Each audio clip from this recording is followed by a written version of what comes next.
Yo, what's good, y'all? Welcome this week's episode of Talks with TVBOO. Welcome this week's episode of the podcast. The day is November the 19th, Thursday, and we're 1 week away from Thanksgiving.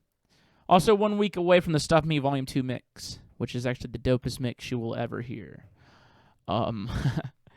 Next week I won't be doing a podcast episode as I will be at my father's, my dad's, my pa's, some people like to say. And I'll be doing some hunting. It's a nice little hunting trip I go every year for Thanksgiving. And I'll be in the woods, so I will not be doing a podcast episode. I might record one with him. That could be cool. It might be fun. If that's something y'all like to see, let me know in the comments.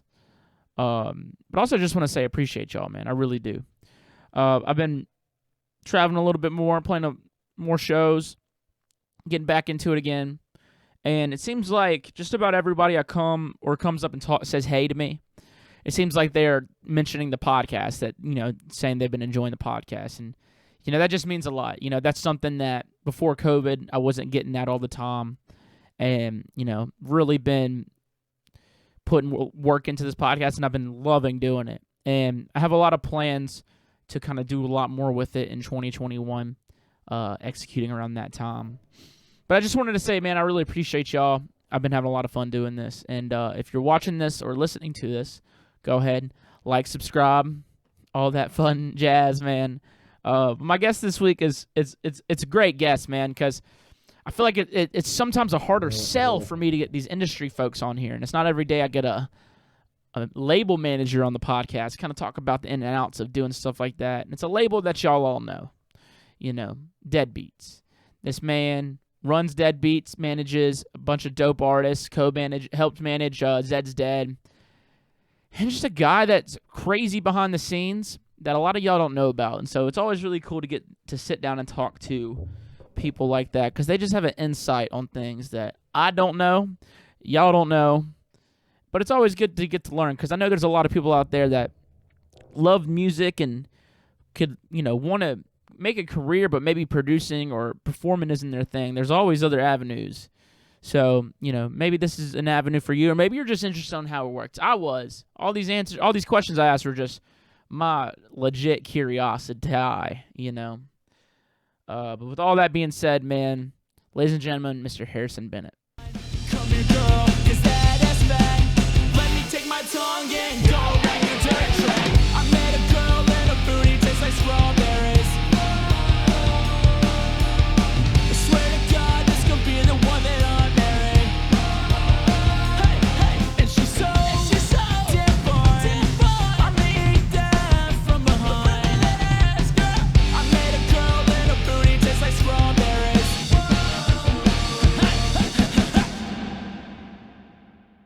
Dude, well, Like the wood grain. yeah, I mean, I'm a wood man, How you doing today, man? Thank you for coming on the podcast, man. How you doing? I'm doing good, man. Thanks for having me over here. Dude, so this is a cool episode because, not often I get to sit down with somebody who works so much behind the scene as yourself. You know what I mean? And this is cool. Like, I always feel like some people are always turned off, like managers and stuff like that. Like, label managers are always turned off coming on the show. So I just want to say off the bat, I appreciate you. And first, just to get things going, I want you to kind of explain to the people who you are and what exactly you do. So my name's Harrison. I am the label manager for Deadbeats, which is a label that ZZ started about 4 or so years ago now. And so, I manage that label along with a small team. And I also work as an artist manager at 2+2, where I look after Sippy and Denmo. And then I'm also on the Zed's Dead team too. Oh yeah, man. Dude, so Deadbeats has done such a massive growth, but it's been like Zed's Dead's been that household name for as long as I can remember, dude. And so how early into the Deadbeats world did you get into it? Were you there from the beginning, or what was that? Yes, I was with the Deadbeats thing since the beginning. So I started working with Zed's Dead about a year or so before they launched Deadbeats. I kind of came on to help them out with some of their digital advertising stuff, and they were getting ready to start working on Northern Lights, and they kind of, needed a little bit of assistance in terms of keeping up the social media calendar schedule. So I stepped into that role, and then at some point they were like, "Hey, we got this label idea. Is this something you'd be interested in?"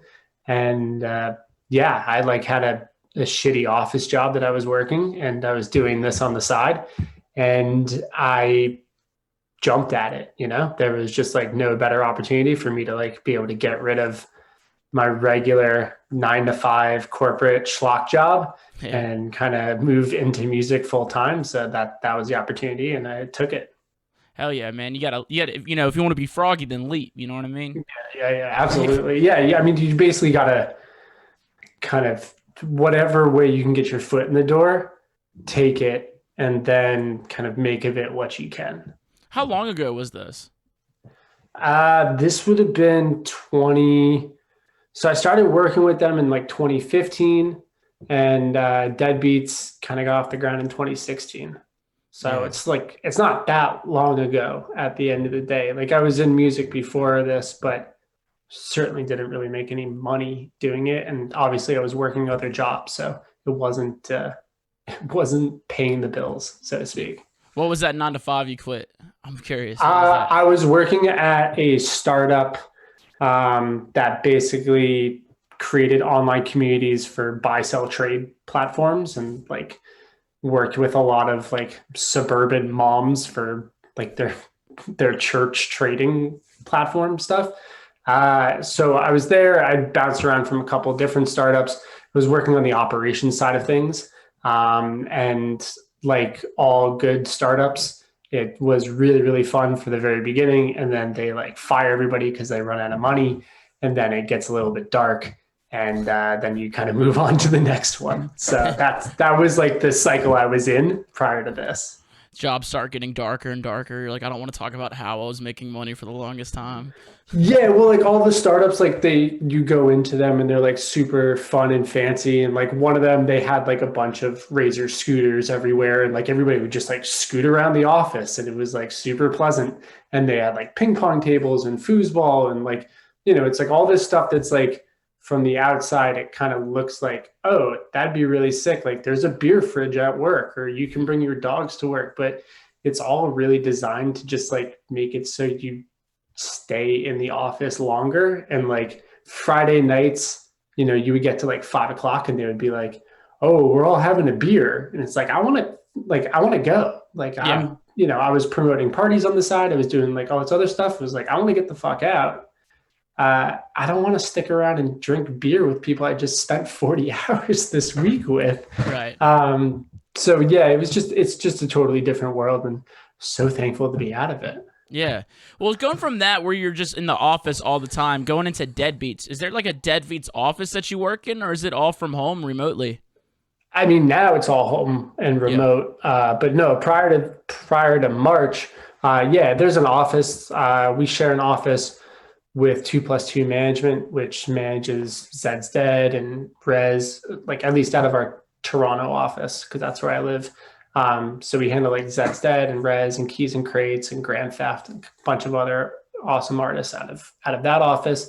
And then it's also shared with a production company called Embrace, which promotes and produces, a couple hundred concerts a year in Toronto and the Ontario area. So it was like a cool, like, 15, 20 people in an office that we shared. And then we had like a little Deadbeats corner, and then there was the artist management corner, and then the events production corner. So yeah, we had like a traditional office space for sure. Yeah, so since you're with the label management, also doing some artist management stuff, are you like in between the corners, or like are you just in the Deadbeats corner? Yeah, I got an office, which was nice.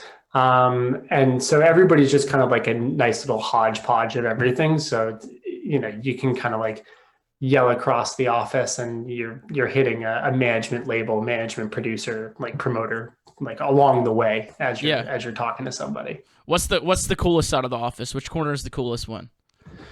I definitely have to say it's probably the artist management side. We are less frantic and less yelling than the promoter side. Yeah. That's um, that's a business that definitely takes years off your life. Yeah, you were saying that you had did that prior. I mean, is that anything that you were still doing right before COVID, or you said I remember you saying that you were No, throwing some no, shows. I stopped that prior to basically like right around the same time that I jumped on board with Zed's Dead. I was like never a good promoter. I was really good at picking acts 6 months to a year before they were like worth tickets. So I was really good at losing money on super cool stuff. And then somebody would come in after the fact and they would clean up, and like that person's next show in the city would sell out hard. So that was my kind of world. And like I did some blog stuff for a while and like started my own kind of like shit talking Facebook pages and whatnot. So Hell yeah, I like that. like yeah, and like I DJ'd terribly and like opened for a bunch of people and was just like that was my world in music. I was like in it mainly as a fan, as a way for me to get to shows for free. And like when I was promoting, I was doing so because it was like, I want to see this act. Mm. Nobody else is bringing this act in. Shit, like I'll pull together a couple $1,000 and book them, pay for their plane ticket, make sure they have a good time in Toronto, and then like on their way. Like, like we'll like hope for the best. But sometimes it worked out, sometimes it didn't. Like that's just Right, kind of the way it works with promoting. right. No, so that's actually a good trait. You said that you found a artist 6 months to a year before they were worth anything. I mean, that's a good trait for being a manager. Right? Yeah, I guess so. I mean, it's being a promoter, and obviously it's just a totally different frame of mind than managing. Because managing, you got to think like that super long term, and like promoting is very much just about knowing that target, that target market, and what you can sell in that marketplace and how you can build up artists and develop them there. But yeah, I mean, from an A&R standpoint, they do share that a lot. I think some of the better promoters out there are able to get an act super early and build them up the ranks, kind of develop them through the different venues that they have access to, the different kind of shows and headlining. And the same thing goes for an artist manager. It's about kind of coming in at the right time that an artist needs it, offering things that the artist wouldn't otherwise have been able to get on their own, and then like leveraging everything that you kind of put together and Yeah. building it from there. Yeah, that's awesome, man. So, with the startup companies that you were doing, you were making it sound like you were doing a lot of like just online, like you were saying you were helping trade shit. I forget the actual Like I terminology. like so I like I'm not smart with compute like I know how to use a computer, but I'm not a coder or anything like that. And these are technology companies. So I like wasn't involved on that side of stuff. I was very much involved on like just the general operations of, you know, running a business and like making sure that the office itself functioned, like an Yeah, office manager, operations manager type role, like those kind of things. So, that in itself is basically, kind of a directly transferable skill over to like a label manager type role yeah. I or was a actually gonna. management type role. Cause it's, at the end of the day, you're looking at spreadsheets and emails. It's just their numbers are correlating with different things, from one day to the next. That's it. Yeah, I like how you said that because I was actually gonna ask how that related to being able to do deadbeats and stuff like that. So what's the day to day for you like working with deadbeats? Obviously, things have changed a little bit, but the label's still putting out music. You know what I mean? Yeah, we didn't, as a label, we didn't really slow down at all this year. We've kept up super steady releases, doing stuff, 1 to 2 releases a week, taking a couple weeks off here and there. But for the most part, the label itself hasn't changed at all. The only shift has really been in terms of the shows. Mm. We used to do a bunch of, large events that were like actual events, and now we have to do live streams. But yeah, I mean the day to day,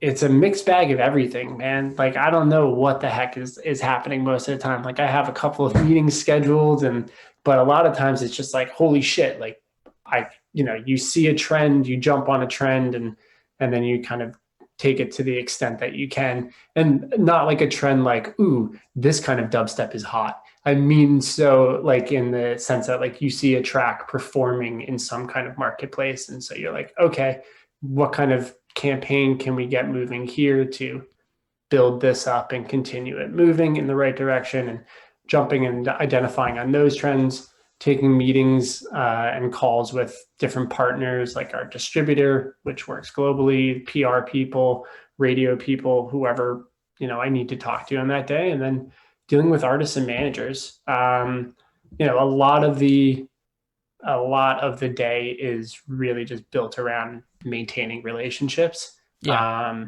I wish there was more time kind of like dedicated to just music discovery, but it's very kind of like it's very focused on developing these relationships, making sure people feel that they can trust you and that you can kind of trust them to complete a project as well, and building up that vision over a long-term time. Yeah, man, y'all even got a TVBOO clutch track coming out on Deadbeats this year. We do, it's been in the works for a while. It's been a while. Yeah. I think I tried to release that in May, and then was told no, you cannot do that, and then I had to pull it back. So I'm glad I finally got this out. Hey, always pull out. You know what I'm saying? It's the safest method. That's what they taught me in school. Right, dude. So I wanted to ask, like, how was it? You said the operations have stayed pretty much the same as far as release goes. So I've stayed also extremely consistent on the amount of music I've put out during these times. And they've done well, but I feel like they would be performing better if I could tour on a lot of them or get like live plays out of them. So how is that affecting the growth of because y'all release everything from big artists to like smaller artists that y'all find is dope. Like, how does that affect that growth for y'all? I mean, I think it's hard to quantify, right? Like, this has just been such a weird, fucked up year that like this was never like on my radar as something that could possibly happen. Like the idea that like we wouldn't have shows was just so fucking insane and obscene to me that it just never crossed my mind. So, like you probably did the same thing, but like everybody for the last like 4 or 5 years, your main marketing vehicle for a new track has been, I need to get a sick live clip of me dropping this at a festival and having the crowd react to it. And then I'm going to put that up on my socials. And that's going to be the vehicle that I use to announce this track, promote this track, and, so on and so forth. So, I mean, like clips of live streams and drive-ins the drive-in events, like they don't fucking smack No, at they all. ain't Like lit. they're No, not, for sure. I personally haven't been to a drive-in, so like I can't comment and be like, I went to it, it was whack. But like I look at it on, video and it just doesn't look the same. It doesn't have that same vibe. And the live stream thing too, like I've seen some cool live streams, but a clip of it doesn't really do it justice. So yeah, I mean, that whole angle has been massively detrimental. Like I think it was a huge kick to a lot of stuff that we, that I think would have otherwise gotten a wider audience maybe immediately. I don't think that these things necessarily didn't find their audiences or that people aren't listening and discovering the music because there's not the live stuff. But I think that the overall like emotional connection that people have with the tracks and the social kind of sharing aspect of the tracks is diminished, entirely because there's no live right now. So trying to find another promotional outlet that like gets that same effect and feeling, I haven't been able to duplicate that. Like I wish I could, but it's fucking tough, like there's TikTok stuff, but like that's a different kind of emotional relation to the music. Speaking of TikTok, y'all had a release completely blow the fuck up on TikTok. It was Gristronics. What was the viewing on that on TikTok? Do you have any idea of like a rough number of that? I think it got seen over 1 billion times was what I was told by the TikTok guys. Yeah, I mean that was crazy because like prior to that, I didn't have that app. I like I knew about it obviously and like had like checked it out, but I was not, on TikTok and refreshing it and like looking up music and all that kind of shit. And yeah, I mean that was one of those things that were like I said, like, oh, you gotta identify trends.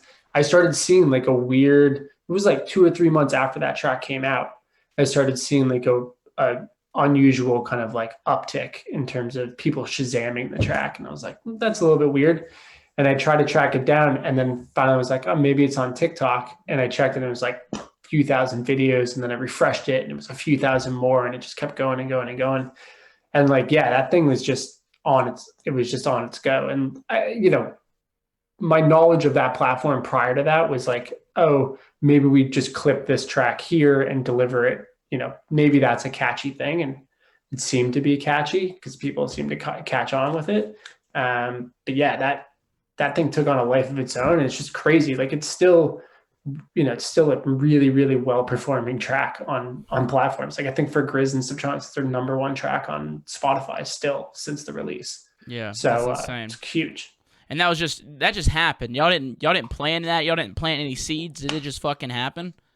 I mean, like I'd love to take all of the evil genius credit on this. Like it's yeah, sure. Like we no, it was an organic thing ultimately. Like that track was moving before it even hit that platform too. Like everybody was playing it out from like Snake, Marshmello, Diplo, like everybody was supporting that track. And it was just kind of undeniable. I thought it was just a matter of time before it kind of hit on that platform. And once it did, we gave it a bit of a nudge and like drop some more marketing money into it to kind of keep it going. But yeah, I mean that's an organic triumph on that platform. And that's really like that's what kind of happens on TikTok is just kids get a hold of it and it takes on a life of its own. Did you ever try that with like any of y'all other tracks? Yeah, I mean, we've done like little, TikTok kind of loose campaigns and stuff like that. I mean, it's a platform that's, it's not going anywhere. Mm-hmm. It's huge for, a younger demographic. Like there's nobody that's under the age of 18 that's on Facebook right now. Like they're all on TikTok. And like I got my neighbors, they have these two younger girls, like one's 15 and one's 12. They don't even have Instagram. They only have TikTok. Oh They're like damn, Instagrams for old people. Like I've never felt that old before. damn, And bro, yeah, I know they totally shame me for even having Instagram. So fucking they, grandpa. so they, like TikTok is like definitely a younger demographic. So kind of getting to them and talking with them, and now that platform, like they're so much more responsive to uh, artists and labels. Like they have artists and label representatives that you can reach out to. They have charts internally where they're like, oh, this is like these are our best electronic tracks. These are our best rap tracks.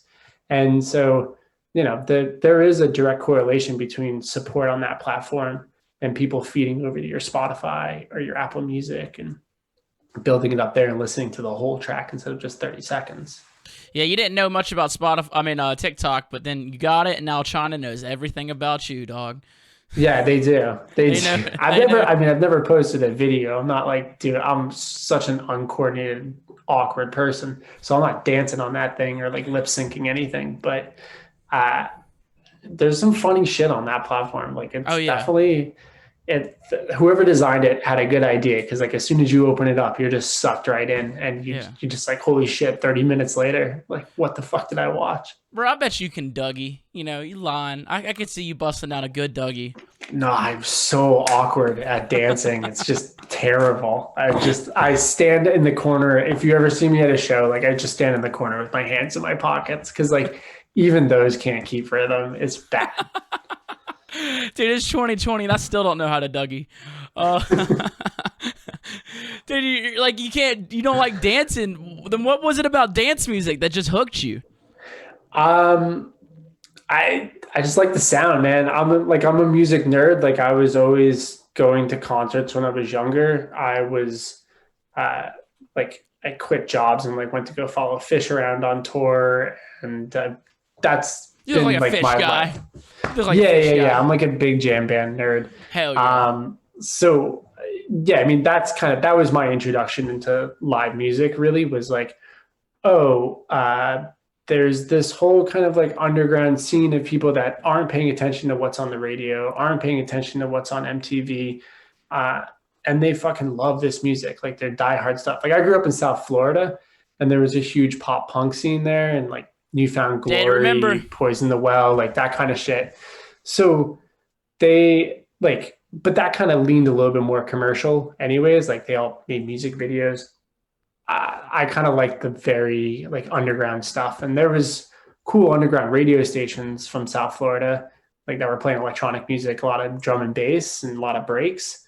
But yeah, the jam band stuff was my bag, and that was like my entire high school and university.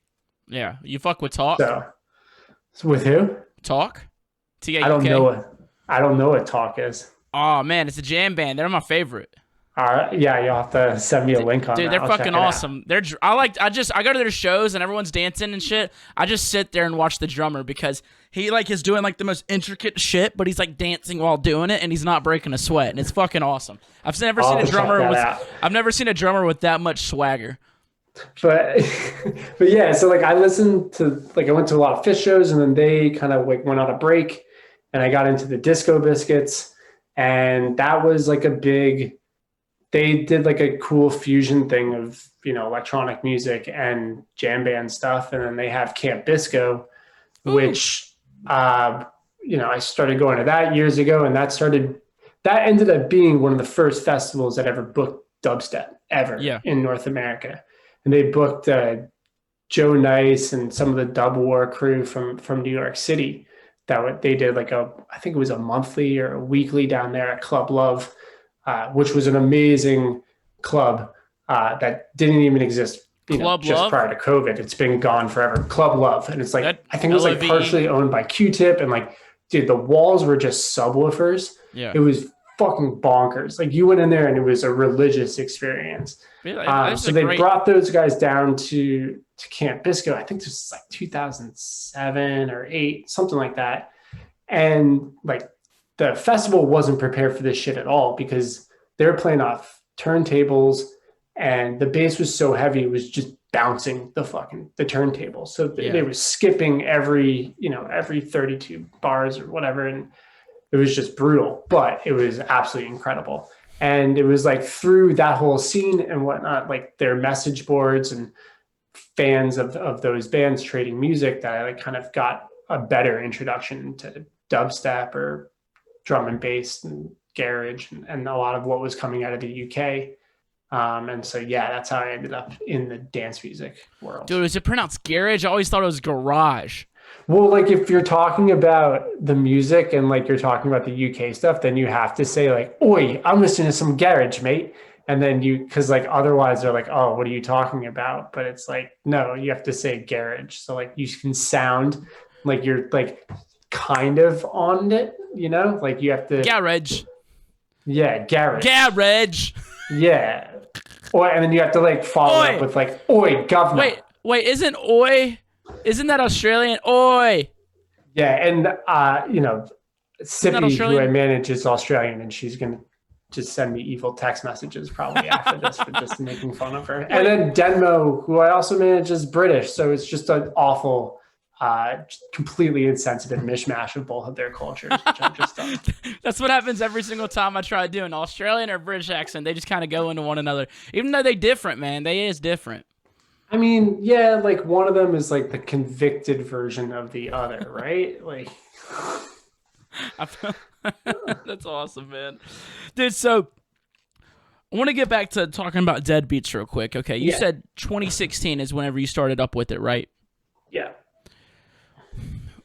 I know this is going to be a big question, really open question right here. What are some of the things that you brought to the table to help Deadbeats have growth, and what are some things that you kind of did to just get it out there and kind of make it to what it is today? it's a team effort, like Yeah. everything is, right? And the benefit of this team that we have is it's very small. So it's everybody kind of has their defined role in this space. Like there's the agent, the manager, myself, and then Zed's dad. And then, now at this point, Harley, who works with us as well, who handles a lot of marketing and a lot of the creative stuff. But um, my kind of what I brought to the table ultimately was the marketing kind of know-how, like Facebook marketing, advertising. That's my bag. Kind of been able to develop a very strong online and marketing presence with Deadbeats from the get-go was one of the main things that I brought just from the jump. I think the A&R work as well, like obviously working with Zed's Dead, their A&R prowess is a bit stronger than mine. I'm not gonna try and overstep on that. Like they're fucking phenomenal, but you gotta pass the first step ultimately to get to them, and I tend to be the first step. So it's a lot of that kind of stuff, and just kind of managing relationships. I think that's really a extremely important and extremely overlooked aspect of the music industry. It's as much as I would like it to be merit based, it's not. People work with people that they want to work with, Yeah. and you kind of your ability to be successful is really about your ability to work with others and maintain relationships with people over a long period of time. And I think I'm an easygoing person. I think I'm generally easy to work with. And that's kind of what I've tried to bring to the table, from the start on this is just like work with artists the way that they would want to be worked with. Maybe I'm lucky enough that like I didn't work at any big labels prior to this. And I really had zero experience, and I don't know why anybody hired me, but we're beyond that now. I'm 4 years into this, they can't fire me now. But I didn't have any of those bad habits ingrained in me. I didn't have this kind of knowledge of like this is how a agreement is supposed to be laid out, and you're supposed to be fucking over the artist and whatever. Like everything's always been as fair and as transparent as possible. Like that's kind of what I brought to it. But like in terms of like industry know-how, like nothing, like so little. Like I fucking bought, like when I took on the job, the label, we were about to release Northern Lights like 2 or 3 months later. And I was like, oh, I need to figure out what the difference is between master and publishing. This is like something I did not know at all. And I looked up syllabuses for music business classes around the United States, like found out what the best music business class was, or, degree, course, whatever. Found one out of UCLA Berkeley, found the syllabus with all the books, and bought every single one of the books and read them over the span of 6 months. And that was my crazy. crash course, man. Like release a major album and read all those books, you're good to go. Yeah. I was gonna ask if you had any type of like education, school, but I mean, you're all online. That's what's up, dude. That's crazy. Yeah, I mean, They really, I have a philosophy degree and a history degree. Like I'm yeah, not a generally regularly employable person. Like I right. can talk well at a cocktail party, and I can write an email, but I don't know how to do an Excel spreadsheet prior to this. This Yeah, is but all like it you was a figured, lot of learning. yeah, figured it out though, man. That's awesome. Yeah, that they really threw you in there with the sharks.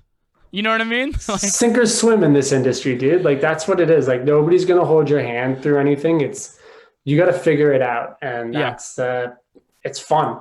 Some people are built for it, and other people they fumble their way through. Maybe I'm sure there's people that just like hang on because they like the industry.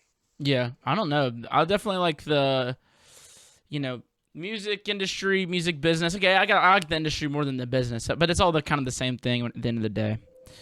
Um, yeah, Yeah, I mean, there's like industry, right? Like there's like the big industry of like all these kind of like that was the thing that really amazed me when I got into this was like oh, there's all these little kind of like ancillary businesses that pop up around music. There's like playlist promotion and PR and then radio people. And then there's like down to the people that make the fucking CD jackets or the vinyl jackets and stuff like that.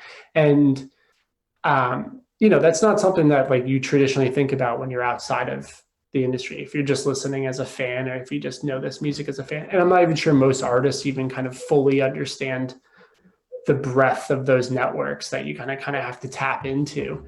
But yeah, that's what's kind of like always amazed me about this, and like what I find like completely rewarding like every single day is just like figuring out these new little niches that are out there where it's Yeah. like, oh shit, you're figuring out how to make money off of this. Like that's cool. How can we work together? And that's really what it is.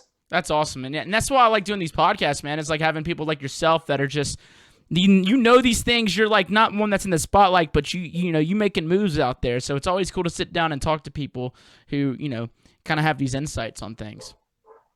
Yeah. Yeah. Thanks. I think it's insightful. I don't know, man. Like I'm in my own like I'm like you. Like you're not with that background. There's no way you're in LA. You're what? Like you're in Louisiana or something, right? Yeah. Yeah, like you're similar to me. Like Toronto, even though it's a city and it's like one of the biggest in Canada, I'm so far removed from like everybody else that's in LA or New York City. Like do my own thing. Like I sit inside, I play with my dog all day long. My wife yells at me that I'm like listening to noisy music. Like, I'm not in this like music scene type world. Like it's very cool. I like being able to connect with people like, you know, just like on this basis outside of everything.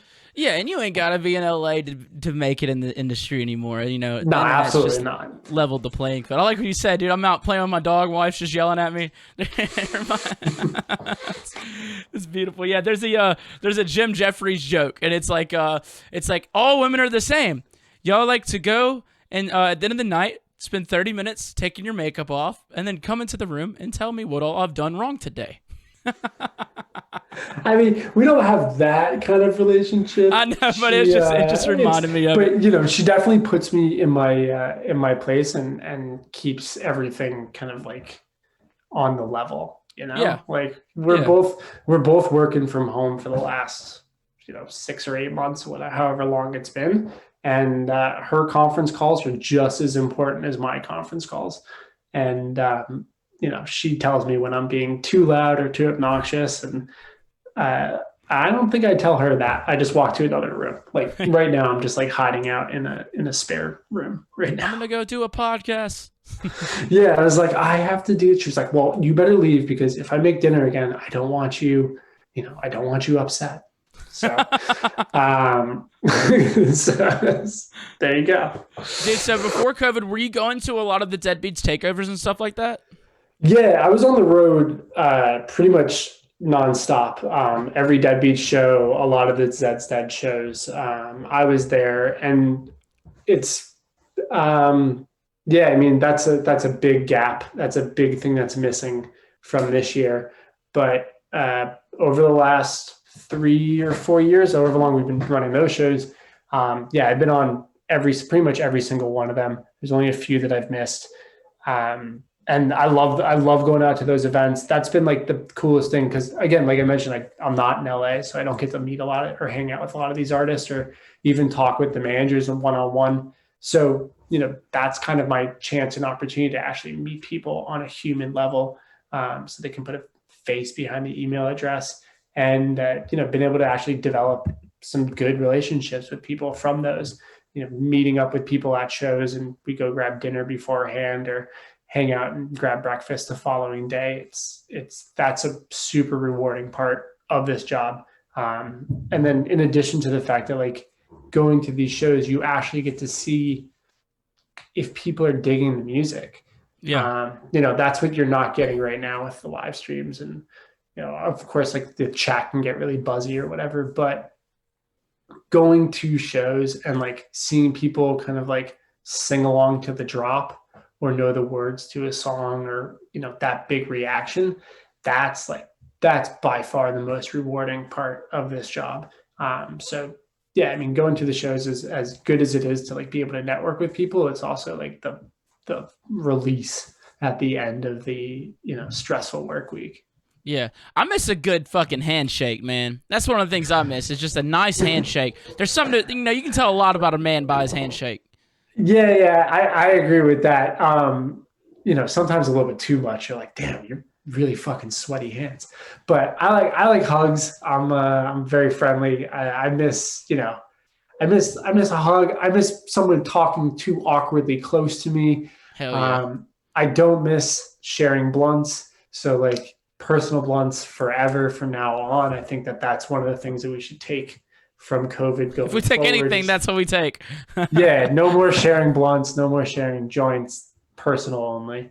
But yeah, I mean, I miss like that fucking human connection. I see like photos of and videos of people like going to clubs, and it's like dude, that's not being in a club. Like being in a club is like you Right. have to put your elbows up and fight your way through a crowd so your drinks don't spill, nuts to butts, packed in there, like over capacity. Like that's being in a club to me, not this crap where you get a temperature check and you have a face mask on, you have to stand 6 feet apart. As appealing as that does sound on some evenings, it's just not. Fuck, man, we need those back. Need to Yeah, we be able do. to get back out. Yeah, I miss kissing strangers. Just open mouth, yeah. Just kissing. I was talking to a gentleman's club the other day, and I was like, "So you guys like going to be doing shoeies again when you're back on the road?" They're like, "No, mate, we're done. We're done with that. Like that's not going to happen anymore." So this is changing a lot of people. Like a lot of people's approach to life and concerts are going to have to change after this. Yeah. Dude, so with the Deadbeat show, how hands-on were you with the shows or anything like that? Because I know you're all with the label, but it's basically like a label takeover.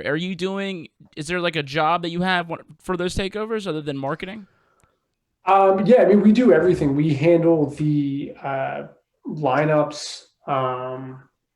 We handle kind of, so when we do the tour, we do the tour kind of all at once, even though we drip announce these things. But generally, we have a huge spreadsheet out with all the tour dates, all of the artists that we're working with over that year, and then we try to schedule everything in. We create like our dream lineups, and then we go from there and see what's possible and reconfigure based on availability and budgets and so on and so forth. Then once that's handled, like I kind of take care of getting the posters together, work with our designer to put together designs for the posters and layouts, handle and coordinate the announces with the promoters, schedule out the marketing plans. I also coordinate all of the on-site activations. So like we were doing a Deadbeats arcade, which was bringing in 5 to 10 to 15 old school arcade games that we would make free all night long and set that up in a little area. We were doing dead art, where we would have local artists, or Zach from Zed's Dead would be doing graffiti, preceding to the show. Dead Eats, which was food trucks. And then we also had like all these inflatables, and I'd be coordinating getting those set up. And then I got like this past year, I didn't have to do it because I actually finally got a shipping company to handle all this stuff, because we actually had enough gear that it needed to be shipped. But prior to this past year, I was packing everything into a bag at the end of the night and trying to get it onto an airplane with me to fly to the next show.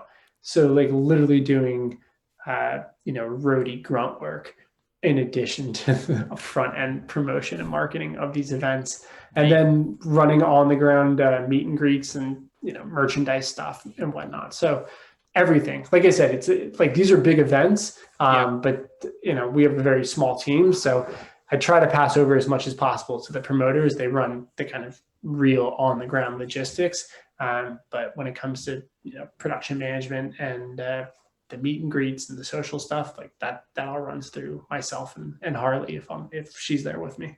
Hell yeah. Looks like you got your hands full, man. It's just all Deadbeats.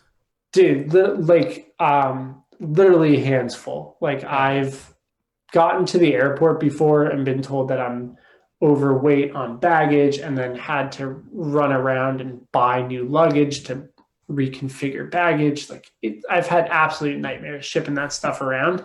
And like, especially if that's happening at 5 a.m. or 6 a.m. after you got back to the hotel at 4. That's the glamorous side of the business, as I'm sure you're very aware of, with the Yep. early morning flights and just the utter chaos of trying to get from one place to another. 100%, man. 100%. I want to talk a little bit about like the A&R. I know you had kind of briefly went over it a little bit. So I know you said that, you're basically like the first line of defense almost. You know what I mean? So Yeah. what is it that you're really looking for whenever you're checking out demos? Like, I know there's probably something to where well, actually, I don't know. This is kind of where this question's going. If it's a bigger artist, are you more inclined to really give the track a full listen through? Is it harder for the smaller artists to kind of send y'all tracks and you give it the whole song to listen through? And what is that like? Like, how many? Yeah, I guess that's the good way to start for that question. Yeah, I mean, if it's a big artist, I mean, I guess there's a difference between a big artist and or like an artist I don't know and a name I recognize. You know what I mean? Yeah. Like if I recognize the name, I'm gonna check it out. Especially if I have a prior relationship either with the artist or with the manager or the person that's sending it to me. Probably more inclined to like check out that email early enough. A lot of it's just kind of luck of the draw, man. Like it depends on how that email is written, depends on what the name of the track is, depends on what the name of the artist. There's no like real magical sauce. It's just like, is that when you're flipping through the TV channels, is that thing that's on TV at that minute going to capture your attention? And a lot of times that's kind of how I've found the tracks. It's just like, all right, I'm in a mood to search for music. Let's check in the demos and find it that way. But more often than not, I've come across somebody's music elsewhere, and then I reach out to them or their manager or whoever may have contact with them. There's very few unsolicited demos that come my way that I actually pick up, because I think a lot of times people send us music that they think we would sign or they think sounds like Deadbeats, and that ultimately that's not always what we're interested in. We're usually, we're thinking maybe a little bit further ahead. We're booking 6 months to 8 months ahead. Yeah. So what we're releasing right now is not what I want to release, 8 months from now. Dude, that's something that I try to explain to like I have some students and other small artists that hit me up like, man, how can I get in touch with this label, or how I feel like this would be good on their track? And that's where the relationship building really comes into play. You know what I mean? So if you build a relationship, that's really the best way to get a foot in with a label, I feel like. Would you agree on that? Oh, absolutely. I mean, that's the thing with Deadbeats is we've kind of like capped ourselves at, we want to do 1, maybe 2 releases a week. So there's a hard limitation in terms of how many artists we can actually do releases with throughout the year. But, I'd like to be able to support as many people as possible that we fuck with. Yeah. And, kind of creating these like small opportunities to basically massage that artist into the Deadbeats world is what we're always looking to do. And so, when we had live shows, getting people gigs onto these shows that like, maybe they don't have a track ready for us, or maybe we just haven't been able to like make timing work on a track, but we can get this show up, and that kind of brings them into our world. And or doing a live stream with us right now, or doing a radio mix on the Sirius XM show. Like, we're all about kind of creating these different opportunities to get people kind of like into our world, and then we'll see what kind of develops from there.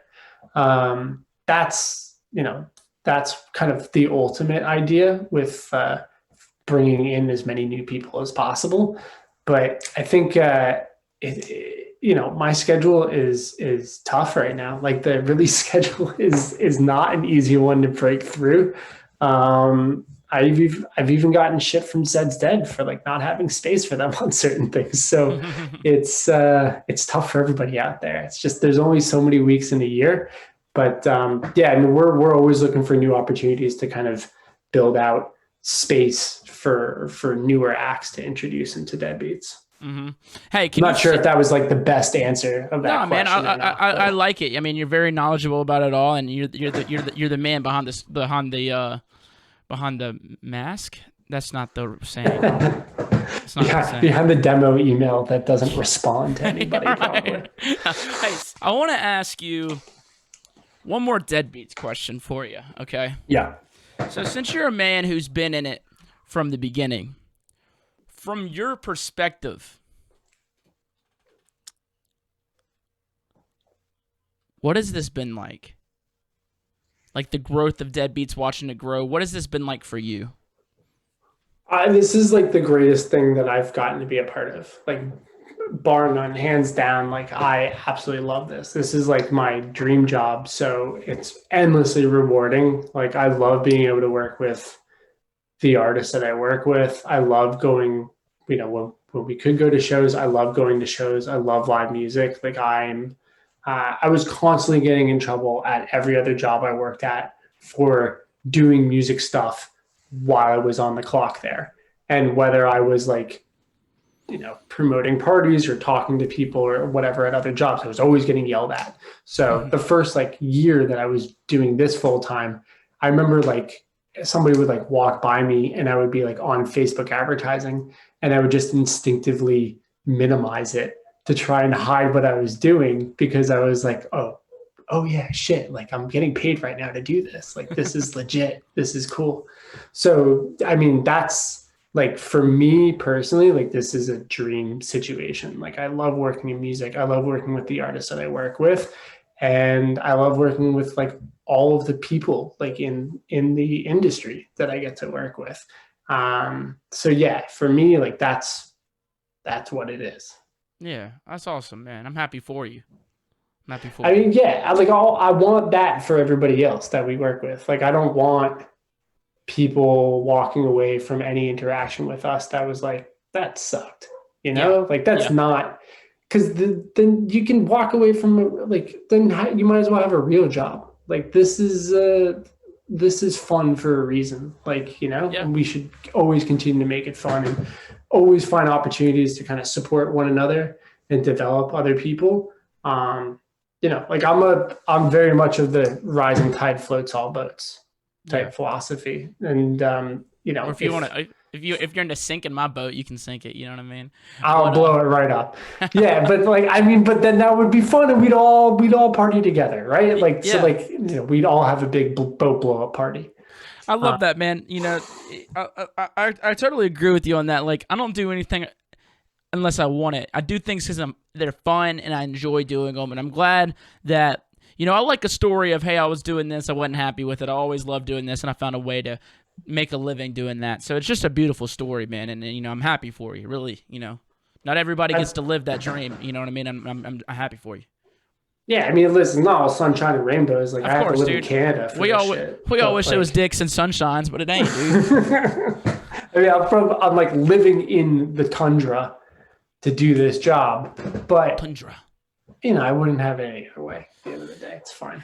Hell yeah, dude. So let me ask you a Canadian related question. I'm not Canadian myself, American, but what I'm going to ask is, I do enjoy this one thing very much from the Canadians. It's Trailer Park Boys. Are you a big Trailer Park Boys fans, or is that your shit? Because that's my shit. So when I moved to Canada, I moved to Halifax, which is where Trailer Park Boys is filmed, right? Filmed, yep. So when I was there, I think they were in like their third or fourth season or something like that. But like they hadn't, they weren't making money. So like Sam was a bouncer at a club downtown. Sam Lasco. I saw like, yeah. And like Lucy was like I think she was a teacher or a supply teacher like some places, and like I would see her walking around town. Jim Leahy was like a legendary local comedian that was like always at different stand-up nights around there. And Bubbles like owned a club that was called Bubbles Mansion, and there was uh, shopping carts hanging from the ceiling. That's Which awesome. I played. Who did we have there?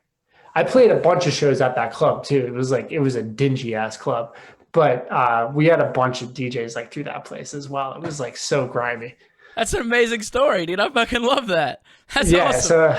So yeah. Trailer Park Boys was like, I mean, that was like quintessential like Halifax, like that. It's pretty much a reality television show for that part of Canada. I love it, man. That's beautiful, dude. It's really one of my favorite things on this planet, man. I love it. It's great. It's good television, man. Dude, so I want to ask you a manager question. So, an artist manager such as yourself, what is some of the main things you look for whenever you are maybe thinking about taking an artist on or actually doing it? I mean, it's really about just the long-term vision and just the personal relationship with the artist, like different than, what I really like about being a label manager is it's very project oriented, like we have like a very clear cut kind of like start and end with what's going on. It's a totally different mindset when you're doing artist management because you have that project and then you have the continuation beyond that project and then kind of how this fits holistically. So working with an artist that has like ultimately a larger vision beyond just like, I want to do this style of music in this, and like, that's kind of what I look for, is somebody that, they want to have their toes in like a variety of different things. They want to be very flexible in terms of what worlds they're working with and what people's kind of what categories people would want to place them in. That's my ultimate kind of like, desire for an artist, but it's really just kind of the vibe, the connection. That handshake. Yeah, the handshake. If the handshake is extremely sweaty, count me in. Like I want a sweaty, nervous handshake all the time. Like, let's sweat, boy. Yeah. Awesome. I want to know you're drinking water. I am drinking water. No, I mean, just if your hand's sweaty, that's just usually a good indicative sign, I think. Dude, what if you sweat? What if I sweat beer? What if you shake my hand and it's just beer hands? Beer is mostly made of water. It's still like you're still hydrated at that point. Well, it depends on the type of beer you're drinking. Some beers have a little bit more like freedom in it, a little bit more democracy. If you're like sweating a heavy IPA and like your sweat is like a dark brown coming out, like yeah, I don't know if I can fuck with that. But if you're sweating some like Coors Light, hell yeah, just like pouring down. You want to taste the mountains? Yeah. Yeah, exactly. I want that brisk taste. That's it. Hell yeah, man. Well, look, man, I really appreciate you coming on the podcast, man. This has been fun. This has been educational. You know what I mean? I had a lot of, all these questions are basically just my curiosity. You know what I mean? Like, I don't write nothing down. These are just things that I'm just genuinely curious about because, you're a guy that I've heard out, hear about a lot, with old manager, current manager is just like, yeah, Harrison. And, I talk with Clutch all the time. We're all talking mad shit too. Yeah, it's like that fucking fish fucker. You know what I mean? So, it's in running a label, especially as big as Deadbeats has grown. Like, these Deadbeats takeover, they were getting huge. Like they were, Yeah. What was the biggest one y'all did? That's a question. I mean, like Red Rocks is like our baby. Like that's like that's like they fit like just around 10,000 people at Red Rocks. Yeah. So that's probably the biggest one. Although Chicago's up there as well. Those two were probably the biggest. But this year we had planned this like massive barbecue that was going to go along with like we sold out 2 nights at Red Rocks. We sold out a Mission Ballroom, And then we were just announcing, like the day everything got shut down, we announced this massive outdoor barbecue thing where we were going to have carnival rides, a full arcade, food trucks, sets from people from for 8 hours, including Zed's Dead at the end of the day. We had these huge plans. So that was like going to be the biggest and most wild thing possible. But where were y'all going to do that at? Well, we're going to do that, when we can, I guess, again. Oh, that was in Colorado. That was we were just going to do, it was basically going to be 4 shows in 3 days or something like that. That's wild, man. If y'all want to get the best, if y'all want to do a successful ass barbecue, it's got to be done in Texas, man. Texas, I'm convinced they got the best barbecue. The Texas shows are insane. Dallas was always one of the coolest places, playing at the Bomb Factory, which is such. The Bomb Factory has hands down the best air conditioning system I've ever experienced in any club. And we were playing there in July. In July, Texas heat, it's you go outside and all of a sudden your face just steams off. Oh yeah. You can't wear sunglasses outside, it just fogs up. It's a mess. But you go inside that venue and you're like, ooh, need a hoodie. Yeah. It's brisk in here, even if it's packed. That's awesome. That's awesome. That's the first thing that's that you think of is man, their air conditioning is phenomenal. I have a very different rating system for venues than most people do, I'm sure. As you stand there at the dance music show, not dance with your hands in your pocket, thinking about Doug in. I'm a hoodie guy. I like to wear a hoodie, and if I can comfortably wear it inside, yeah. Hoodie boy. Or the Illuminati hoodie. Flossodomus is part of all of it. A really big vagina. The Larry David, Curb Your Enthusiasm, huge vagina. Yeah, huge. Yeah. Well, anyway, Harrison, man, I fucking appreciate you. One last thing, what's up for next for Deadbeats? I know things are kind of weird, but you don't have anything cool planned other than doing just the releases and the live streams. I know there's probably some stuff that you can't. We got a bunch of merchandise coming out. We completely redesigned the Deadbeats merchandise line. Ashley got custom hoodies and sweatpants and shirts, and we actually had seamstresses. I guess that's the right term. I don't know if that's the gender neutral term. I don't even know what that is. So I'm somebody with a sewing machine making the actual garments. So you're not going to find anything else. Yeah, which is sweatshops. Sweatshops. Yes, our sweat shopper, I guess. No, these are all made in nice fair markets. They're really, really nice. So we kind of focused a lot on merchandise this year, and so that whole line's coming out. I've got a stacked lineup of music coming out next year. A bunch of new Zed's Dead, a bunch of new music from a lot of our kind of cachet of Deadbeats artists we've worked with, as well as a bunch of new people. Such as your boy. Yeah, such as you. Although we got you coming up before the end of this year, and we're gonna have to find something for you next year too. That's true. Yep. Yeah, we got a couple surprises coming out at the very beginning of the year, which I can't kind of tease out yet. But hopefully we get shows back at some point, and as soon as that happens, we're on the road. I'm all down. I'm over this shit. I am not a COVID denier or whatever, but give me a mask, tell every bar that they have to serve stuff with straws, and let's fucking go. You're a straw guy. Stays on. You're a straw guy. I'm straws and drinking. I think that's the way. But if that mask comes off, you're out. You have to drink with that mask on. So you hate, you're all about doing COVID precautions, but you hate the environment, dude. Give us straws. Yes, give us straws. You know what? Unfortunately, I think that's the trade-off in all of this is right. Those sea turtles got to learn to wear face masks and cover up those fucking noses of theirs. Dude, fuck. There you go. Fuck. Dude, imagine finding Nemo with the face mask in there, and it's there you go. Should be lit, dude. Lit. I just want for drug addicts, it seems like an easier way to do drugs. You just put your mask on, but have your drugs in the mask. This is me. this is one of the unintended benefits of the entire thing is it's another thing that we can hide whatever we want to in, right? Dude. It's great.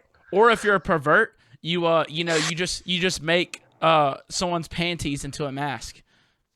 Maybe, yeah. There's, you know what? There's probably a lot of people paying like $25 for like used panty masks at this point on there. Well, There's some people that are cleaning up too, if anyone listening wants to buy my used panties, holler. specifically for mask Yes, purposes. for mass purposes, holler. I got you. I will sell you my Yes. panties.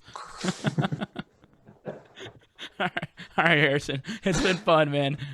All right, man. Thanks for having me, bro. All right, It was man. good I'll to talk talk, with I'll you. talk to you later. Harrison, everybody. That was Mr. Harrison Bennett, everybody. What a brave man. Okay, I can just say that. Brave guy. Was like, I love this thing. I'm going to do it. And then he went and did it. And that's honestly inspirational to me. And, I got pretty learnt right there. There's a lot of things that goes on behind the scenes that I, don't know about, that y'all definitely don't know about. I don't want to say definitely. Some of y'all probably do. But, yeah, man. What a cool guy. Here's the thing about the Canadians, man. Poutine kind of sucks. All right? Like, they're always hyped about some poutine, dude. And you get some poutang. You feel me? Or like some fucking Cane's chicken. I know those are totally different things, but goddamn, they don't have Cane's up there. I bet you they don't. And that's what they need to get into their lives, dude. But man, I hope everyone has a good weekend. I hope everyone has a great Thanksgiving, man. Because, dude, this is like my favorite holiday. And it's a time where, you can kind of just reflect on the things that you are thankful for.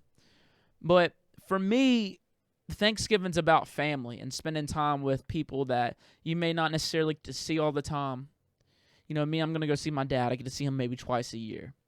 And we'll go do hunting stuff. We'll be in the woods and we'll eat good food and we'll drink cold beer and have good laughs. And that's just what it is for me. And that's why it's so special to me. So, if you're out there right now and you're listening still this far into the episode, man, this Thanksgiving, just spend it with people you love, your family. And some people, don't like being around their family. Some people, family members maybe have passed this year and it just doesn't feel right. And that's all right. Like, you don't have to be with, you don't have to share blood in order for it to be considered family. Family are people that you just genuinely care about and they care about you no matter what.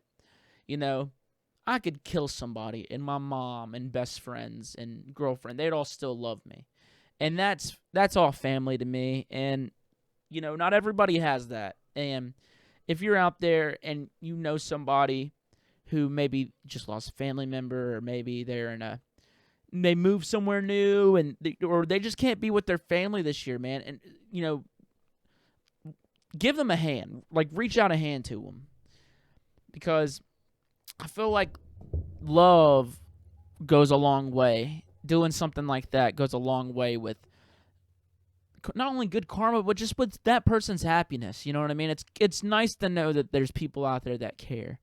You know what I mean? Like, I'm so thankful because I know that there's people out there that just have my back and just my best interests at heart. And just no matter what, they're going to love me. And those type of people, man, I'm so thankful for. And I'm going to go and do everything I can to spend time with them and for this Thanksgiving. But also, I'm going to reach out to people that I haven't talked to in a minute that I truly love and just say, hey, I'm thankful that, you've been in my life. And, man, I'm just so thankful for so many things. I'm thankful for being able to be taboo. Honestly, like, I'm really thankful for that. I'm thankful I have a podcast and there's people out there that want to listen to it every week. And that really I'm so thankful for that, man. Thankful for my parents, my girlfriend, like, just thankful to live in the United States. I can't even name all the things I'm thankful for. And I'm going to try to really think about them more in depth because I'm just rambling at this point. But I'm really thankful for y'all listening to this week's episode of Talks with Taboo. Tell me that ain't the best goddamn segue you've ever heard in your life, boy. Man, I love y'all, all right? And, go tell somebody you love them. Call your parents. Call your best friend. Tell them how thankful you are. I don't know. I hope everyone has a great Thanksgiving, man. It's a beautiful holiday, and man, it's just a time to spread love. This is literally the time of cheer. Christmas right around the corner. I just get to see so many people that I just don't get to see all the time. I'm just really looking forward to it. And you know what? I'm also looking forward to back doing this podcast. God damn it. I know what I'm trying to say right now. I'm trying. My brain and my mouth are like, sometimes they kind of want to go through a divorce. Like I know what I'm trying to say, but I just can't speak it. But I'm going to be thankful to get back in here and do music, finish up the comedy album, do more podcast episodes, crank it up to 10 for next year, and, get back to seeing all of y'all.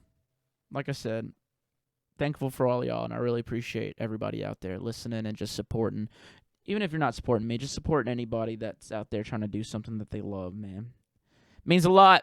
Y'all have yourself a beautiful weekend and beautiful Thanksgiving. Go listen to Stuff Me Volume 2. Thanks. Love y'all. Bye.